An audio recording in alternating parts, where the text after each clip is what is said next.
La Savoie, les Alpes, en gros, c'est super beau, c'est magnifique. C'est un truc à faire si tu l'as jamais fait en France, notamment les montagnes, le ski, la neige, l'hiver. C'est incroyable et dans cette vidéo, je vais te donner plein de petites astuces qui vont t'aider en fait à mieux planifier ton voyage. Donc c'est parti. Avant d'aller plus loin, si tu veux savoir tout ce qu'il y a à faire dans les Alpes, que ce soit les meilleures stations de ski, les activités à faire, nos bons plans et nos hébergements, en tout cas tous les conseils qu'on peut avoir, un guide complet sur les Alpes pendant l'hiver, je te l'ai créé et il est disponible dans la description de cette vidéo, c'est le premier lien, tu le télécharges, il est complètement gratuit et ça va te permettre de mieux planifier ton voyage dans les Alpes en hiver, peu importe la station, peu importe les activités, les budgets et les situations, que ce soit en couple, en famille, etc. Tout est dans ce guide-là, il est complètement gratuit, il va vraiment t'aider à aller plus loin et à organiser de meilleures vacances. Donc télécharge-le directement dans la description et nous, on continue sur la vidéo. La première chose à savoir, c'est pourquoi est-ce que tu pars. Donc tu dois définir ton objectif de voyage. Est-ce que tu pars par exemple pour faire que du ski ou est-ce que tu pars pour découvrir un petit peu les paysages, pour découvrir la culture locale, que ce soit gastronomique, la culture des gens, leurs traditions, ce genre de choses en fait. Ça va directement influencer si tu fais plus un road trip ou si tu te poses dans un endroit et tu restes plus pendant une semaine. Parce que c'est un petit peu long de bouger d'une vallée à une autre. Ça prend beaucoup de temps, c'est pas comme les autoroutes où tu vas tout droit. Là, il faut sillonner les montagnes, passer à côté, en travers, en dessous, etc. Donc ça prend du temps, donc il faut savoir un petit peu où est-ce que tu vas aller. Mais déjà, l'objectif un petit peu de ton voyage, à quoi est-ce qu'il va servir? Est-ce que tu as vraiment envie de faire que du ski? Est-ce que tu as envie de juste faire de la randonnée, voir du paysage? Est-ce que tu as envie de te reposer? Est-ce que tu as envie de rien faire et juste d'admirer la vue? Plein de choses à faire là-dessus. Et du coup, ça va directement influencer où est-ce que tu vas. Est-ce que tu vas dans, par exemple, un des plus grands domaines skiables du monde, genre Val Thorens, Méribel, Courchevel, les Arcs aussi, la Plagne, tu vois, des grosses stations, des gros domaines skiables. Ou sinon, tu préfères juste la beauté du truc, par exemple Saint-François-Longchamp, c'est une belle station, c'est sympa, c'est mignon, c'est pas très haut, mais voilà, toi tu vas juste pour le plaisir, pas forcément pour skier comme un dingue. La deuxième chose à planifier, c'est la période à laquelle tu vas y aller. Est-ce que tu y vas par exemple pendant les vacances de Noël? Est-ce que tu y vas pendant les vacances scolaires de février? En fait, savoir ça, c'est aussi savoir il y aura combien de personnes qui vont y être.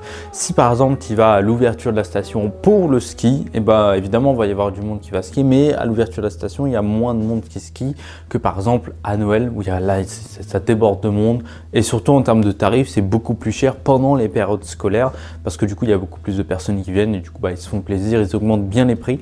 Ça peut être du simple au quintuple, genre tu peux passer de le même appartement, 2 000 € à 5 000 € d'une semaine à l'autre, juste parce qu'on est sur des vacances scolaires.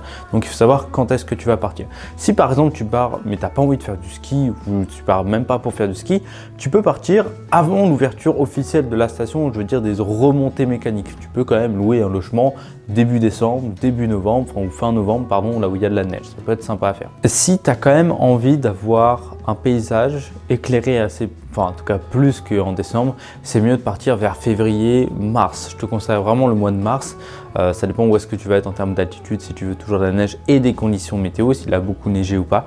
C'est sympa de partir en mars parce que en fait, il y a plus de soleil qu'en décembre. On a 1h30 de soleil en plus, voire 2 heures. Voilà, c'est pas négligeable sur un voyage complet. La troisième chose que tu vas devoir faire, c'est de sélectionner l'endroit où tu vas vouloir aller. Alors, soit tu as des stations, soit tu as des villes, villages, un petit peu de montagne. Ça va dépendre vraiment de ce que tu veux faire. Mais si tu veux faire des activités, c'est toujours mieux d'aller en station. Alors, tu as des petites stations, des stations basse altitude, 1200, 1300 mètres, c'est compliqué là-bas pour avoir de la bonne neige, ou tu as des stations en ce que j'appelle haute altitude à partir de 1600 mètres, par exemple le domaine des Arcs, il est à 1600 mètres minimum, ça peut monter à 1800 ou même 2000 mètres, et Val Thorens, ça monte jusqu'à 2300 mètres d'altitude, donc là tu as toujours de la neige, j'y suis déjà allé en avril pour te dire, on avait de la neige et on a pu skier à Val Thorens sans problème. Donc il faut savoir un petit peu ce que tu vas vouloir faire, et les conditions météo. Si tu veux vraiment, tu pars à un truc genre Saint-François-Longchamp, je crois que c'est 1300 ou 1400 mètres, des fois il n'y a pas de neige, on part un petit peu au dernier moment quand on sait qu'il a fait une grosse semaine de neige et que la semaine suivante ça va pas être une grosse semaine de chaleur, donc la neige va tenir. Là, on peut se permettre de partir. Donc ça, il faut le planifier. Mais sinon, si tu veux pas planifier, juste tu réserves tes vacances, par exemple en juillet pour décembre, là, il faut mieux partir sur des stations en haute altitude. En termes d'accès, comment on y va? Tu as deux moyens. Soit tu y vas, par exemple, en voiture Et là, du coup, tu peux monter en station, dans le village, etc. Après, la voiture, on s'en sert pas. C'est juste pour y aller, mettre le maximum de choses dans le coffre, les skis, machin et tout. Comme ça, tu es large, tu n'as pas besoin de louer de l'équipement derrière. Tu te fais plaisir. Donc, tu amènes tout, même les courses, tu les fais en bas de la station. Ça, je te conseille de les faire parce que ça coûte moins cher, évidemment. Et du coup, tu montes tout et tu es tranquille. Là-haut, généralement, ça peut soit être des parkings gratuits, soit des payants. Ça dépend un petit peu de la station. Mais voilà, en tout cas, tu gares là-bas ta voiture. Je te conseille de la garer en intérieur, même un parking souterrain, ça, même s'il fait froid, c'est beaucoup mieux pour la batterie que si tu le garais ta voiture dehors. Tu peux avoir 50 cm de neige, ça peut être un vrai bordel à la dégager. Donc voilà, gare-la en intérieur, c'est beaucoup mieux. Sinon, à part la voiture, en fait, tu as les trains. Ça va dépendre évidemment de la station à laquelle tu vas. Moi, par exemple, je suis sur les stations La Plagne et Les Arcs. Là, je sais qu'il y a l'accès en train, même à Val Thorens, Ménuire, Courchevel et Méribel. Tu descends la vallée et tu as l'accès au train, donc ça, c'est top. Par contre, pour monter, soit tu prends un bus qui est affrété pour ça, soit tu prends un taxi, ça va te coûter genre quasiment 80 balles juste pour monter, ce qui est vachement cher.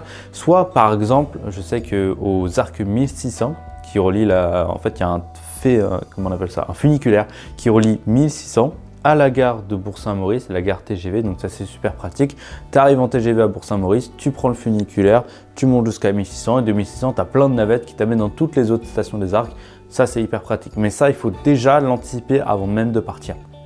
Le problème de partir en train, c'est qu'on ne peut pas prendre énormément d'affaires. On ne peut pas prendre 16 kilos dans le train, c'est super chiant. Moi, je l'ai déjà fait parce que en fait, on était tombé en panne et on a dû revenir en TGV. Et encore, ça va parce qu'on avait de la première classe, donc on avait vraiment de la place.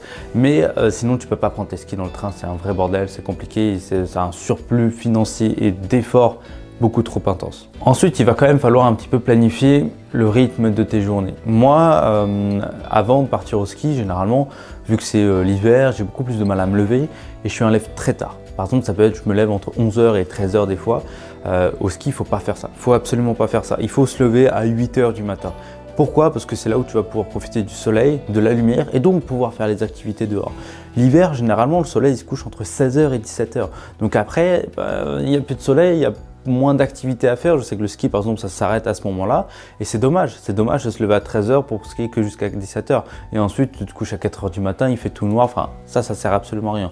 Donc, il faut toujours se lever le plus tôt possible, 7-8h pour être en forme et commencer les activités très tôt le matin, quitte à dormir à 22h. Voilà, moi je préfère faire ça plutôt que de gâcher la moitié de mes vacances parce que je décidais d'être un couche-tard. Si tu veux savoir tout ce qu'il y a à faire dans les Alpes, que ce soit les meilleures stations de ski, les activités à faire, nos bons plans et nos hébergements, en tout cas tous les conseils qu'on peut avoir, un guide complet sur les Alpes pendant l'hiver, je te l'ai créé et il est disponible dans la description de cette vidéo, c'est le premier lien, tu le télécharges, il est complètement gratuit et ça va te permettre de mieux planifier ton voyage dans les Alpes en hiver, peu importe la station, peu importe les activités, les budgets et les situations, que ce soit en couple, en famille, etc. Tout est dans ce guide-là, il est complètement gratuit, il va vraiment t'aider à aller plus loin et à organiser de meilleures vacances.